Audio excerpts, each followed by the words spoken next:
जय श्री गणेशाय नमः। अविघ्नमस्तु। आई कुलस्वामिनी माते की जय। जय श्री गुरुदत्त श्री स्वामी समर्थ महाराज की जय। निशंक होई रे मना, निर्भय होई रे मना, प्रचंड स्वामी बळ पाठीशी, नित्य आहे रे मना, नित्य आहे रे मना।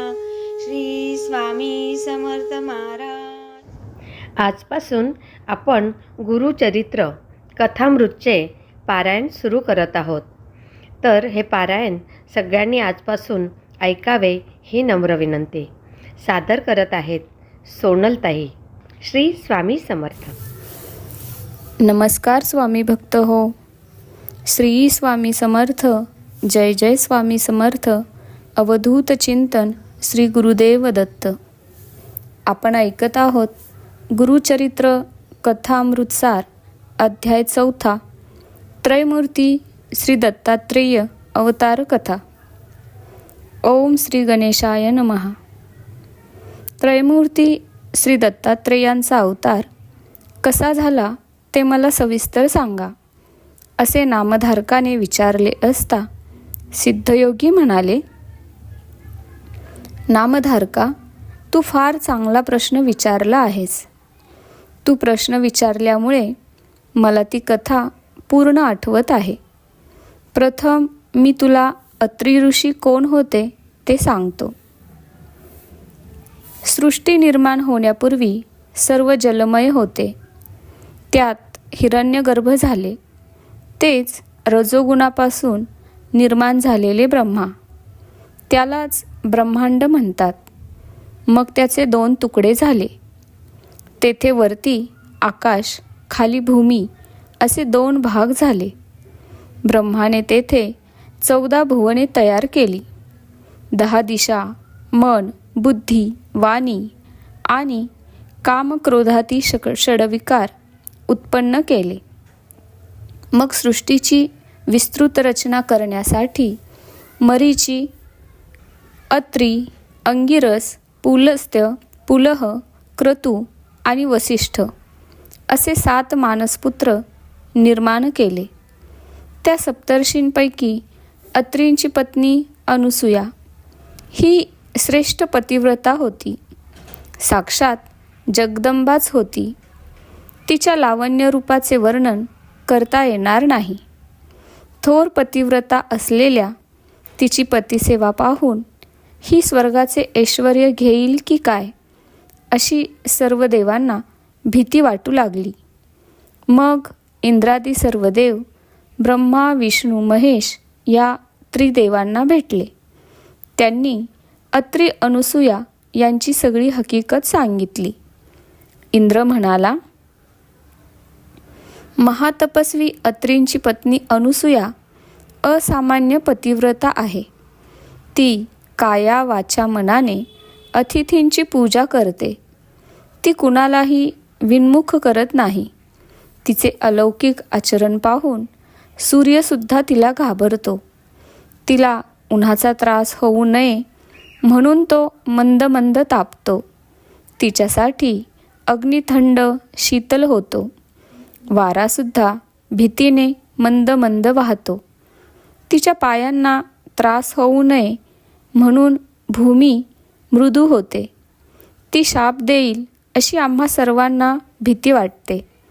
ती कोणत्याही देवाचे स्थान हिरावून घेईल असा तिच्या पुण्याचा प्रभाव आहे.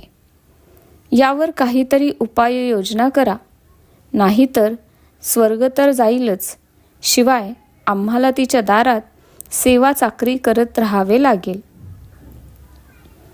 देवांचे गाऱ्हाणे ऐकताच ब्रह्मा, विष्णू, महेश भयंकर रागावले आणि म्हणाले, चला आत्ताच आपण तिच्याकडे जाऊ. तिच्या पतिव्रत्याचा भंग करून तिला पृथ्वीवर ठेवू, नाहीतर यमलोकाला पाठवू. असे बोलून त्यांनी सर्व देवांना निश्चिंत राहण्यास सांगितले. मग सती अनुसूयेचे सत्व पाहण्यासाठी ब्रह्मा विष्णू महेश यांनी भिक्षुकाचा वेश धारण केला. मग ते तिघेजण अत्री ऋषींच्या आश्रमात आले.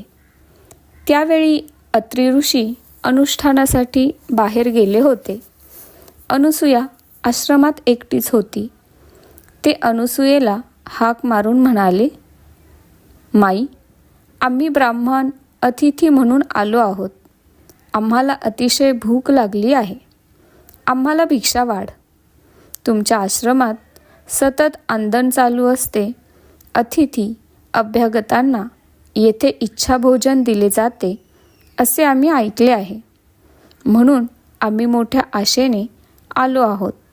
आम्हाला लवकर भोजन दे, नाहीतर आम्ही परत जातो.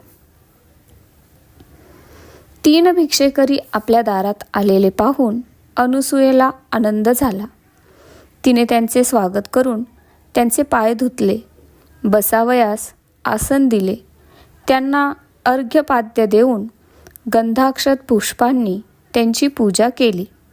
मग हात जोडून म्हणाली, आपण स्नान करून या, तोपर्यंत मी पाने वाढते. तेव्हा ते भिक्षुक म्हणाले, आम्ही स्नान करूनच आलो आहोत. आम्हाला लवकर भोजन दे. ठीक आहे असे म्हणून अनुसूयेने त्यांना बसावयास पाट दिले, पाने मांडली व अन्न वाढावयास सुरुवात केली. तेव्हा ते भिक्षुक म्हणाले, माई, आम्हाला असे भोजन नको. आम्हाला इच्छा भोजन हवे आहे. तुझ्या सौंदर्याची कीर्ती आम्ही ऐकली आहे. तुझे विवस्त्र सौंदर्य पाहावे अशी आमची इच्छा आहे. म्हणून अंगावर वस्त्र न ठेवत आम्हाला तू भोजन वाढ, नाहीतर आम्ही परत जातो. त्या भिक्षुकांचे हे बोलणे ऐकून अनुसूया आश्चर्यचकित झाली. ती परमज्ञानी सती साध्वी होती. तिने ओळखले, हे कोणी साधे भिक्षुक नाहीत. आपली परीक्षा पाहण्यासाठी हे देवच आले आहेत. नाहीतर अशी विचित्र मागणी कोण कशाला करील. आता हे परत गेले तर पतीच्या आज्ञेचा भंग होईल. विवस्त्र होऊन भोजन वाढले तर पतिव्रतेचा धर्म मोडेल. माझे मन निर्मळ आहे. पतीचे तपोबळच मला या संकटातून तारून नेईल. असा विचार करून अनुसूया त्या भिक्षूंना तथास्तु असे म्हणून आत गेली. तिने आपल्या पतीचे स्मरण केले, पतीची मनात पूजा केली. मग तीर्थाचे भांडे घेऊन ती बाहेर आली. तिने आपल्या पतीचे एकदा स्मरण केले आणि ते तीर्थ तिघा भिक्षूंच्या अंगावर शिंपडले. आणि काय आश्चर्य, त्याच क्षणी त्या 3 भिक्षुकांची 3 तेजस्वी सुंदर बाळे बनली. मग स्वतःला सावरून ती त्या बाळांना मांडीवर घेऊन थोपटू लागली. अंगाई गीते गाऊ लागली. ती बालके भुकेने व्याकुळ होऊन रडत होती. आता त्यांना अन्नाची गरज नव्हती. त्यांना हवे होते ते आईचे दूध. त्याच वेळी अनुसूयेला वात्सल्याने पान्हा फुटला. तिने एकेका बाळाला स्तनपान देऊन शांत केले. मग तिने त्या बाळांना पाळण्यात ठेवून झोपविले. अवघ्या विश्वाची उत्पत्ती, स्थिती व लय करणारे ब्रह्मा विष्णू महेश हे त्रिदेव अनुसूयेच्या तपोबलाने त्यांची बाळे झाली. तिच्या स्तनपानाने त्यांची भूक शमली. दुपारी अत्री ऋषी अनुष्ठान संपवून आश्रमात परत आले. पाळण्यातील 3 बालकांना पाहून त्यांना आश्चर्य झाले. अनुसूयेने त्यांना सगळी हकीकत सांगितली. ही 3 बाळे म्हणजे ब्रह्मा विष्णू महेश हे त्रिमूर्ती आहेत. हे अत्री ऋषींनी अंतर्ज्ञानाने ओळखले.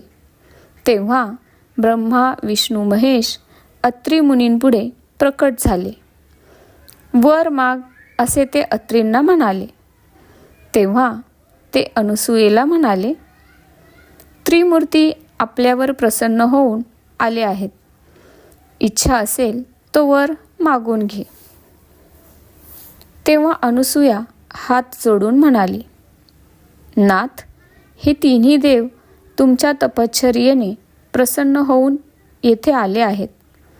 तुम्ही त्यांच्याकडून पुत्र मागून घ्या. अत्री म्हणाले, हे देवश्रेष्ठांनो, तुम्ही बालरूपाने माझ्या आश्रमात आलात तर पुत्ररूपाने येथेच राहा.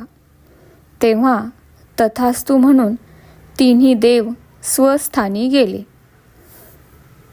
मग ब्रह्मदेव चंद्र झाला, श्री विष्णू दत्त झाला आणि महेश दुर्वास झाला.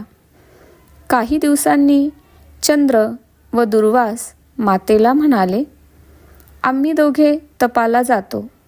तिसरा दत्त येथेच राहील. तो स्त्रीमूर्ती आहे असे समज. अनुसूयेने अनुज्ञा दिली असता चंद्र व दुर्वास तप करण्यासाठी निघून गेले. त्रिमूर्ती दत्त मात्र आईवडिलांची सेवा करीत तेथेच राहिले.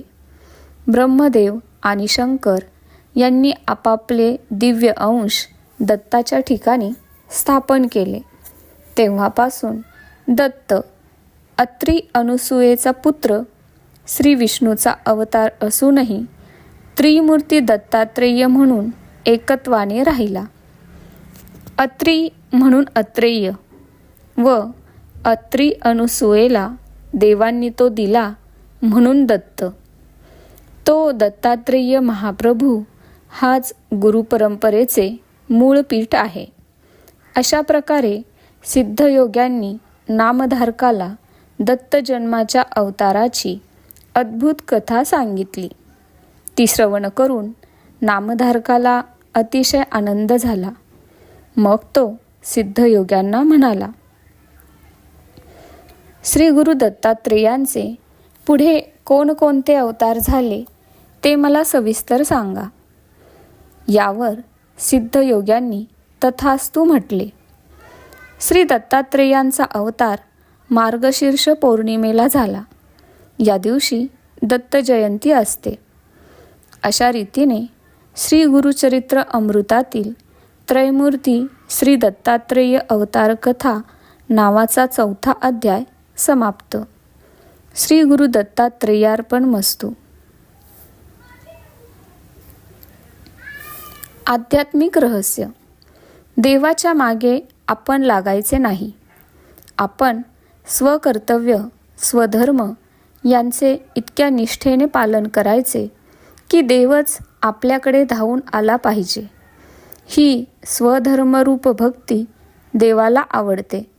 अनुसूया पतिव्रता होती. तिचे सत्व पाहण्यासाठी तिन्ही देव आले, पण त्यांची तिच्या तपसामर्थ्याने व संकल्पाने बालके झाली.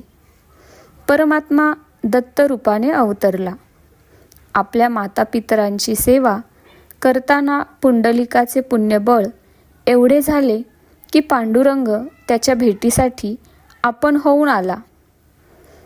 महाभारतातही आपल्या मातापितरांची सेवा केल्याने आत्मज्ञानी झालेल्या कसायाकडून कौशिक ब्राह्मणास सदुपदेश प्राप्त झाल्याची कथा प्रसिद्ध आहे. याच द्वितीय अध्यायात दीपकाने 21 वर्ष गुरुसेवा केली व त्याला भेटायला विष्णू स्वतः आले अशी कथा आलेलीच आहे. या सर्व गोष्टींवर भक्तीचे रहस्य पुढे येते व ते म्हणजे स्वधर्म व स्वकर्तव्य यांचे आचरण करण्यातच सर्व इष्टप्राप्ती सामावली आहे. एकनाथांच्या गुरुभक्तीमुळे श्रीकृष्ण श्रीखंड्याच्या रूपाने त्यांच्या सेवेत 12 वर्ष राहिला. शिवलीला अमृतातील महानंदा निष्ठेने स्वधर्माचे आचरण करीत होती तेव्हा तिजवर शंकर प्रसन्न झाला. वर्णाश्रम धर्म असो, पतिपत्नी धर्म असो, पितापुत्र धर्म असो किंवा स्वामीसेवक धर्म असो, गुरु शिष्य धर्म असो अथवा राजा प्रजा धर्म असो किंवा व्यापारी ग्राहक धर्म असो, जो जो विहित स्वधर्म आचरण निष्ठेने करतो त्यावर परमेश्वर लवकरच प्रसन्न होतो. या अध्यायात पतिव्रता धर्म व गृहस्थ धर्म म्हणजे अतिथी स्वागत करणे याचा प्रभाव दाखविला आहे. पुण्याईने, तपाने, संकल्पात केवढे सामर्थ्य उत्पन्न झाले, देवांनाही बालरूप घ्यावे लागले हे दाखविले आहे. वरील कौशिक ब्राह्मणाची जी कथा महाभारतात आहे, तो ब्राह्मण अरण्यात तप करीत असताना जवळच्या वृक्षाच्या फांदीवर बसलेल्या एका चिमणीने त्याला त्रास दिला आणि त्यावेळी क्रोधाने त्या कौशिकाने त्या चिमणीकडे पाहून तिचे भस्म करून टाकले, अशी कथा आहे. पुढे हा ब्राह्मण गावात भिक्षा मागायला गेला. एका घरापुढे उभा राहिला. त्या घरातील स्त्रीने त्याला थांबायला सांगितले, पण तेवढ्यात तिचा पती दमून भागून घरी आला. तेव्हा ती स्त्री पतिसेवा करण्यात मग्न झाली. थोडा वेळ वाट पाहून कौशिकाने तिला हाक मारून दटावून म्हटले, तुम्ही किती विलंब करता? थांबा म्हणून सांगितलेत म्हणून पुढेही जाता येत नाही. लवकर भिक्षा वाढा. आमचा क्रोध कसा असतो हे माहीत नाही तुम्हाला. तेव्हा ती प्रतिवता स्त्री पतीला क्षणभर थांबायला सांगून कौशिकाला म्हणाली, हो हो, विश्वामित्र, दुर्वास वगैरे क्रोधमूर्तीसारखाच तुम्हालाही क्रोध येतो हे माहीत आहे मला, परंतु तांबारलेल्या डोळ्यांनी मरून पडायला मी काही ते झाडावरचे पाखरू नव्हे. पातिव्रत्य धर्माचे आचरण करणाऱ्या त्या स्त्रीला अंतर्ज्ञान व मोठे सामर्थ्य प्राप्त झाले होते. अशा कित्येक कथा हेच दर्शवितात की स्वधर्म हा सर्वात मोठा आहे. एक राजा काशीनगरीत इतके उत्तम प्रजापालन करीत असे की त्याचे सत्व पाहण्यासाठी देवता व पंचमहाभूतांनी असहकार पुकारला. त्यावेळी त्या राजाने आपल्या पुण्यबळाने स्वतः वायू, वरुण, इंद्र, चंद्र, सूर्य आदी पंचमहाभूतांची, देवांची कार्ये केली व प्रजेचे संरक्षण केले. हे उदाहरण तर फारच बोधक आहे.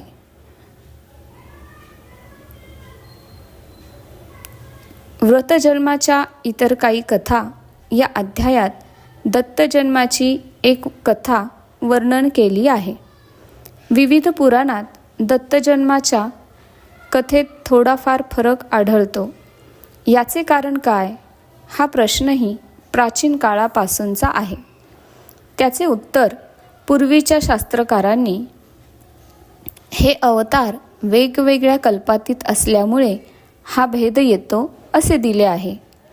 प्रत्येक कल्पामध्ये अवतार होतात ते वेगळे असतात, म्हणून त्यांच्या वर्णनातही फरक पडतो. श्रीमद भागवत, ब्रह्मांड पुराण, मार्कंडेय पुराण, अग्निपुराण, नारद पुराण वगैरे पुराणांमध्ये वेगवेगळ्या कथा आहेत. त्या अगदी थोडक्यात इथे खाली दिल्या आहेत, तर अप्रासंगिक होणार नाहीत व प्रेमळ दत्तभक्तांना त्यांचे कुतूहल वाटेल म्हणून त्या कथा स्पष्ट करीत आहोत. दत्तजन्माची पहिली कथा.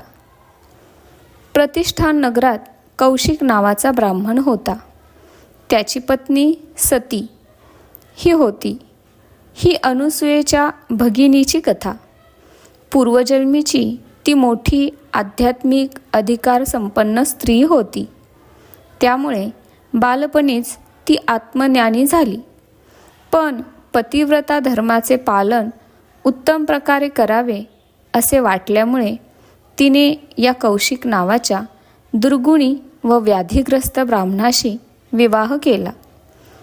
पतीची ती ईश्वर भक्तीने सेवा करू लागली. एकदा तो ब्राह्मण घराच्या ओसरीवर बसला होता. त्याला मार्गाने जाणारी एक वेश्या दिसली. कौशिक रोगी होता, त्याला चालताही येत नव्हते. तरीही तो पत्नीला म्हणाला, मला त्या वेश्येकडे घेऊन चल. सतीने वेश्येस देण्यासाठी आपले काही दागिने बरोबर घेतले. तिने पतीला पाठीवर घेतले व ती मार्ग चालू लागली. रात्र झाली होती, अंधार होता. मांडव्य नावाच्या ऋषीला त्या नगराच्या राजाने चोरीच्या आरोपावरून चुकीने सुळावर दिले होते.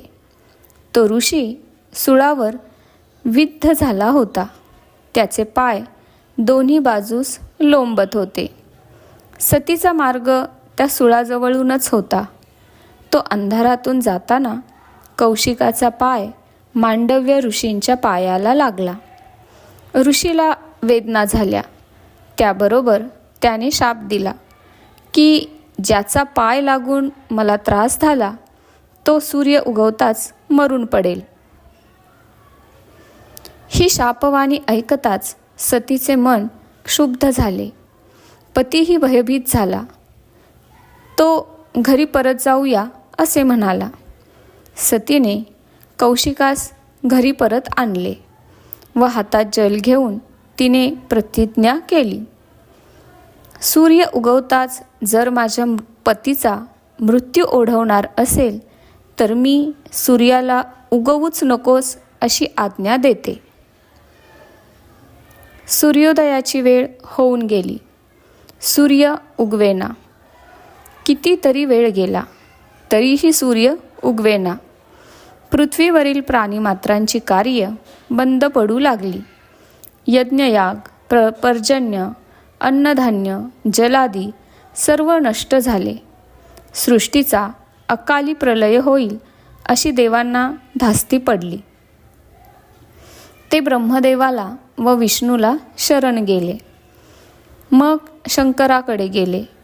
पतिव्रता सतीचे मन वळवायचे कोणी व कसे या विचारात देव पडले. मग त्यांना युक्ती सुचली. त्यांनी अनुसूयेकडे जाऊन तिला सतीचे मन वळविण्यास सांगितले. तेव्हा सतीकडे अनुसूया गेली व म्हणाली, सूर्य नसल्यामुळे सर्व जगाचा प्रलय होण्याची वेळ आली आहे. तू तुझी प्रतिज्ञा सोडून दे. हे पहा, सूर्य उगवला व जर तुझा पती गतप्राण झाला तर मी माझ्या तपोबलाने त्याला पुन्हा जिवंत करीन. सतीला अनुसूयेची योग्यता ठाऊक होती. तिने आपली प्रतिज्ञा मागे घेतली. तेव्हा सूर्य उगवला. सर्वत्र उष्णता व प्रकाश पसरला. पण कौशिकाचा प्राण गेला. त्यावेळी अनुसूयेने म्हटले, मी जर अनन्य भावाने पातिव्रत्य पालन केले असेल तर सतीचा पती कौशिक पुन्हा जिवंत होवो आणि अंतर्बाह्य पवित्र होवो. तेव्हा तो मृत ब्राह्मण जिवंत झाला. त्याचा रोग नष्ट झाला व मनातील पापही धुवून गेले. त्यावेळी सर्व देवांनी या दोघी पतिव्रतांवर पुष्पवृष्टी केली. अनुसूयेने जगतावर केवढे उपकार केले होते. ब्रह्मा, विष्णू व महेश प्रसन्न झाले. अनुसूयेला त्यांनी वरदान देऊ केले. तेव्हा अनुसूयेने वर मागितला, तुम्ही तिघेही माझे पुत्र होऊन जन्मास या. त्याप्रमाणे थोड्याच दिवसात ब्रह्मदेवाने चंद्र नावाने, शंकराने दुर्वास नावाने व विष्णूने दत्त नावाने अनुसूयेचे पुत्र म्हणून जन्म घेतले. इंद्र व दुर्वास मातेचा निरोप घेऊन गेले व दत्त हा योगचर्या करीत अत्री आश्रमात राहिला. सारांश: पतिव्रता धर्माचे सामर्थ्य देव, तपस्वी व योगी यापेक्षाही अधिक आहे. ही सती पूर्वजन्मी नर्मदा नदी होती. तिने कन्या राहण्याचा निश्चय केला होता. ती इंद्रसभेस गेली असता ती ज्या आसनावर बसली होती ते आसन सभा समाप्त झाल्यावर देवगुरूंनी जलप्रोक्षण करून शुद्ध केले. असे का केले हा प्रश्न तिने त्यांना विचारला. तेव्हा ते म्हणाले, तू कन्या आहेस. तुझ्या स्पर्शाने आसन अपवित्र झाले व ते मी शुद्ध करून घेतले. तेव्हा नर्मदा नदीने कुमारिका राहण्याचा आपला निश्चय सोडून दिला व पुढे कर्दम ऋषींची कन्या म्हणून तिने जन्म घेतला आणि पतिव्रता धर्माचे आचरण केले. दत्त जन्माची दुसरी कथा. पूर्वी अत्रीने जगदीश्वर आपला पुत्र व्हावा या हेतूने तीव्र व दीर्घ तप केले. तेव्हा ब्रह्मा, विष्णू व महेश तिन्ही देव त्याच्यासमोर प्रकट झाले. अत्रीने त्यांना नमस्कार केला व विचारले, आपण कोण? येथे येण्याचे प्रयोजन काय? देव म्हणाले, तुझ्या संकल्पाप्रमाणे यावे लागले. जगाची उत्पत्ती, पोषण व विलय करणारे आम्ही म्हणजे विधाता विष्णू व शिव आहोत. तुला इष्टवर मागून घे. तेव्हा तुम्ही तिघांनी पुत्ररूपाने माझ्या घरी जन्मास यावे असा वर अत्री ऋषींनी मागितला. तथास्तु असे म्हणून विधाता चंद्ररूपाने, शंकर दुर्वास रूपाने व विष्णू दत्त रूपाने जन्मास आले. दुर्वास तप करण्यास निघून गेला. चंद्र आपल्या चंद्रमंडलात गेला व दत्त जगाच्या उद्धारासाठी अत्रींजवळ राहिले. ब्रह्मा रजोगुण, शिव तमोगुण व विष्णू शुद्ध सत्वात्मक होय. रजस्तमांनी जन्म मृत्यू प्राप्त होतात. शूद्र सत्वाने आत्मायुक्त झाला की मोक्ष मिळू शकतो. परमात्म्याच्या 3 प्रकारच्या शक्ती आहेत. तमोगुणाची द्रव्यशक्ती, रजोगुणाची क्रियाशक्ती व सत्वगुणांची ज्ञानशक्ती. सत्वगुणाची मूर्ती ती विष्णूच. तो जगाच्या उद्धारासाठी दत्त रूपाने राहिला. हा ब्रह्मांडातील दत्त अवतार आहे. तसाच पिंडात म्हणजे आपल्या मानसातही दत्तावतार होतो. जीव हा अधिक त्रि म्हणजेच त्रिगुणरहित त्रिगुणातीत झाला व असूया म्हणजे त्यांची पूर्णपणे असूयारहित झाली, म्हणजे शुद्ध सत्वरूप गुणाने म्हणजे आत्मरूपाने श्रीदत्त प्रकट होतात. दत्तजन्माची तिसरी कथा. अत्री व अनुसूया यांचे व्रत असे होते की अतिथी देवो भव या वचनाप्रमाणे ते अतिथीला देव समजून त्याची सेवा करीत असत. अतिथीला इच्छाभोजन देत असत. त्याचे पुण्य पाहून इंद्राला भय वाटले. तो तिन्ही देवांस शरण गेला. इकडे नारद लोखंडाचे चणे बरोबर घेऊन घरोघरी जाऊन स्त्रियांना पातिव्रत्य तपाने हे चणे मला शिजवून द्या असे आव्हान देत फिरू लागला. पण कोणीही स्त्री ते करू शकेना. पुढे नारद अनुसूयेच्या घरी गेला व ते चणे पुढे करून म्हणाला, आपल्या पातिव्रत्याच्या तपाने हे लोहाचे चणे शिजवून मला द्या, मला फार भूक लागली आहे. तेव्हा अनुसूयेने लगेच घरात जाऊन पतीच्या चरणाचे जल एका भांड्यात घेतले. हे तीर्थ तपतेजाच्या अग्नी प्रदीप्त करून उकळले. उदासीनतेची फोडणी त्यास दिली. पतिचरणाचे हे तीर्थ आधन म्हणून ओतले. उपासना हीच त्यावर झाकणी घातली आणि लगेच ते चणे शिजवून देवी नारदासमोर ठेवले. नारदाला फार आनंद झाला. तो उमा, रमा व सावित्री यांच्याकडे गेला. त्यांना अनुसूयेच्या या पातिव्रत्याची महती सांगू लागला. या तिघींना अनुसूयेचा हेवा वाटला. त्यांनी आपापल्या पतींना सांगितले, तुम्ही अनुसूयेच्या पातिव्रत्य धर्माचे श्रेष्ठत्व काहीही करून कमी करा.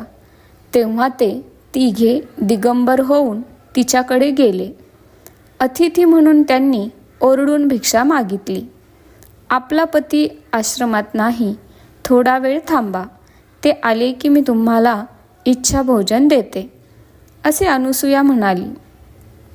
तेव्हा हे तिघे म्हणाले, आम्हास फार भूक लागली आहे, आम्ही परत जातो. यावर अनुसूया म्हणाली, महाराज, थोडी शांती धरा, आपले मनोगत तरी काय आहे ते मला सांगा. यावर ब्रह्मा, विष्णू, महेश म्हणाले, तू स्वतः दिगंबरा होऊन आम्हाला लवकर जेवायला वाढ. ती म्हणाली, एवढेच ना, तो परमात्मा चिंताहरण करील, मी आपल्याला आत्ता वाढते. असे म्हणून तिने आतून पतीच्या चरणाचे तीर्थ आणले व ते या तिघांच्या अंगावर पटकन सिंचन केले. तात्काळ हे तिन्ही देव तान्ही बालके झाली. त्यांना पाहून अनुसूयेला पान्हा फुटला. मग अतिथींची इच्छा म्हणून ती विवस्त्र झाली व तिने तिन्ही बालकांना स्तनपान दिले.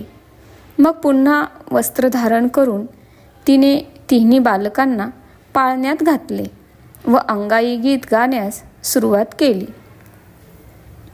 तेवढ्यात अत्री मुनी आले. अनुसूयेने त्यांना सारा वृत्तांत सांगितला. त्यांना समाधान वाटले. इकडे उमा, रमा व सावित्री यांना आपापले पती अजून घरी परत कसे आले नाहीत याची चिंता वाटू लागली. नारदाने त्यांना सांगितले, अनुसूयेने तुमच्या पतींची बालके करून ठेवली आहेत. हे ऐकून या तिघींचा गर्व नाहीसा झाला. त्या अत्री आश्रमात आल्या व अनुसूयेला म्हणाल्या, सासूबाई, आम्हाला आमचे पती परत द्या व या तुमच्या सुनांचे समाधान करा. हे ऐकून अत्रींना कळवळा आला. त्यांनी अनुसूयेला देवीची मागणी पूर्ण करण्यास सांगितले. तेव्हा अनुसूयेने पतीचे चरण धुतले व ते पाणी त्या बालकांवर शिंपडले. तात्काळ तिन्ही देव निज स्वरूपात प्रकट झाले.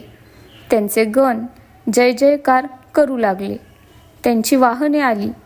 देव स्वस्थानी निघाले. त्यावेळी अनुसूयेला वाईट वाटले. आपण बाळांना घालवून बसलो असे तिला वाटले. त्यावेळी या तिघा देवांनी आपापले अंश मिळवून एक दिव्यपुत्र निर्माण केला. तो अनुसूयेस देऊन ते तिघे निघून गेले. तोच हा श्रीदत्त. सर्व ऋषी हा चमत्कार पाहायला आले होते. त्यांनी अत्रींना धन्यवाद दिले आणि स्त्रियांनी अनुसूयेस वाने दिली. देवांनी पुष्पवृष्टी केली.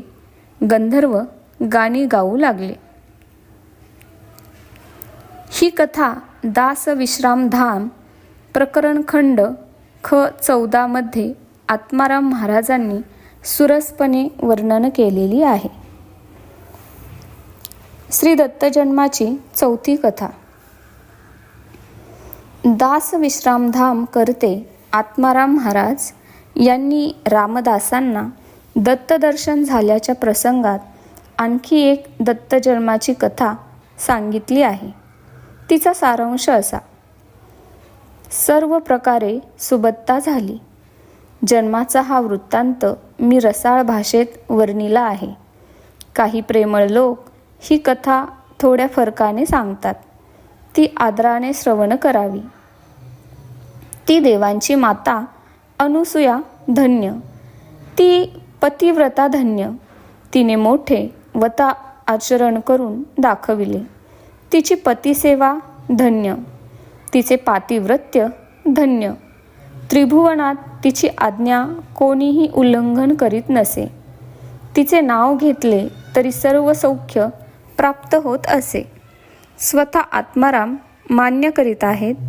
जेव्हा तिन्ही देवांचा निरोप झाला तेव्हा ती अबला काकुळतीने स्तवन करू लागली.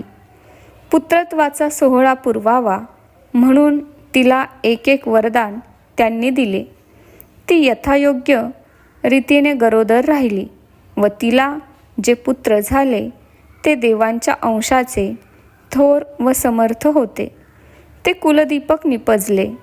विधात्याच्या अंशापासून चंद्र जन्मास आला. मुनिश्रेष्ठ दुर्वास हा शंकराच्या अंशापासून, तर दत्त हा विष्णूच्या अंशाने जन्मला. तोच आत्मारामाचा भाविकांचे सर्व ठिकाणी रक्षण करतो. भक्तीचे फळ व सुकृताचे वैभव असे असते की देव सहाय्य करतात, पण लोक म्हणतात ते येत नाहीत. गुरुराज रामदास यांनी दत्ताची आरती केली आहे.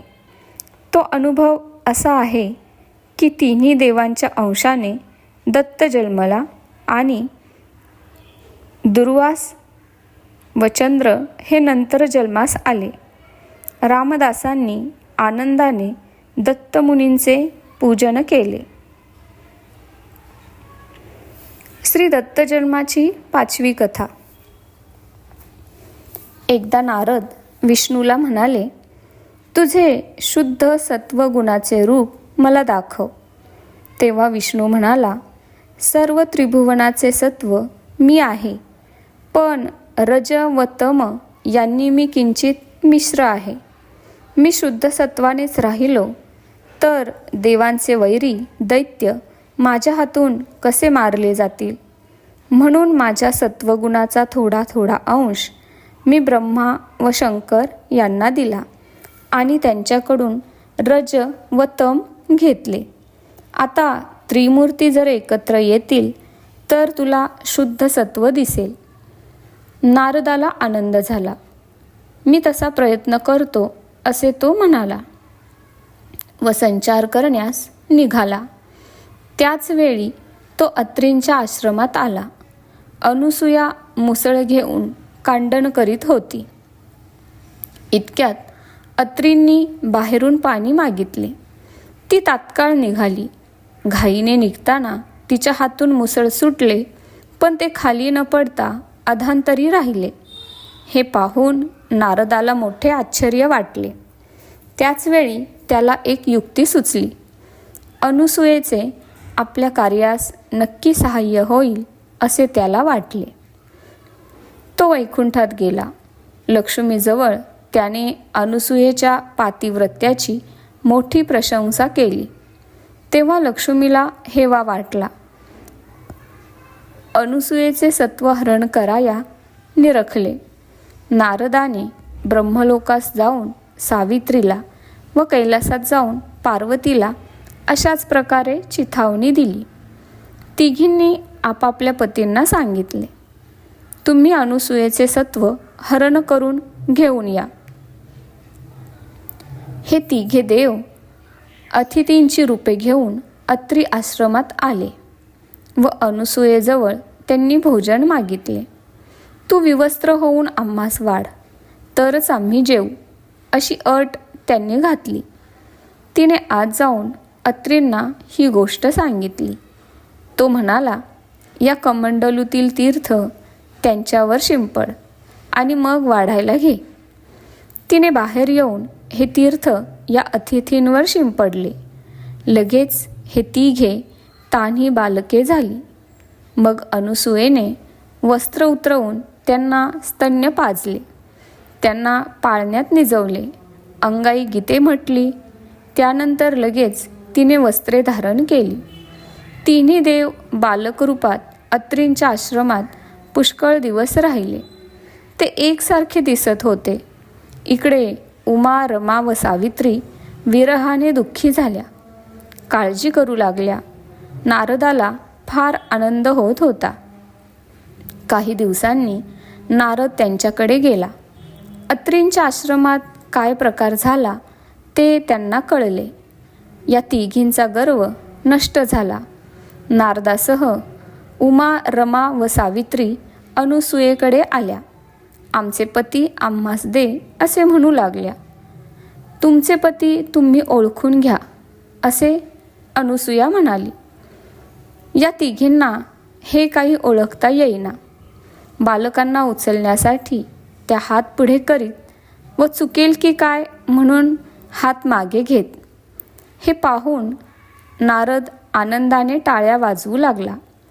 अत्रीने जास्त विनोद योग्य नव्हे म्हणून बालकांना पूर्वरूप दे असे अनुसूयेला सांगितले. तिने अत्रीचरणी वंदन करून बालकांवर तीर्थप्रोक्षण केले. तात्काळ तिन्ही देव स्वतःच्या रूपात उभे राहिले. त्यावेळी नारद विष्णूला म्हणाला, नारायणा, तुझे शुद्ध सत्वरूप मला पाहायचे आहे. आता त्रिमूर्ती एका ठिकाणी आहात. विष्णूने मग तिन्ही अंश एकत्र करून शुद्ध सत्वमय श्रीदत्त म्हणून त्रिमूर्तींचे एकच रूप प्रकट केले. त्यावेळचा सोहळा अवर्णनीय होता. मार्गशीर्ष शुक्ल चतुर्दशी बुधवारी हा दत्त अवतार झाला. सर्व देवतांनी त्यावेळी पुष्पवृष्टी केली. गंधर्व व अप्सरा गायन व नृत्य करू लागल्या. सिद्ध व योगी वृंद दर्शनास आले. याप्रमाणे शुद्ध सत्वमय दत्त दर्शन घेऊन सर्व धन्य झाले. गुरुभक्तिपरायण रामचंद्र कृष्ण कामत. अशा प्रकारे हा 4था अध्याय येथे समाप्त झाला आहे. श्री स्वामी समर्थ. जय जय स्वामी समर्थ. अवधूत चिंतन. श्री गुरुदेव दत्त. धन्यवाद.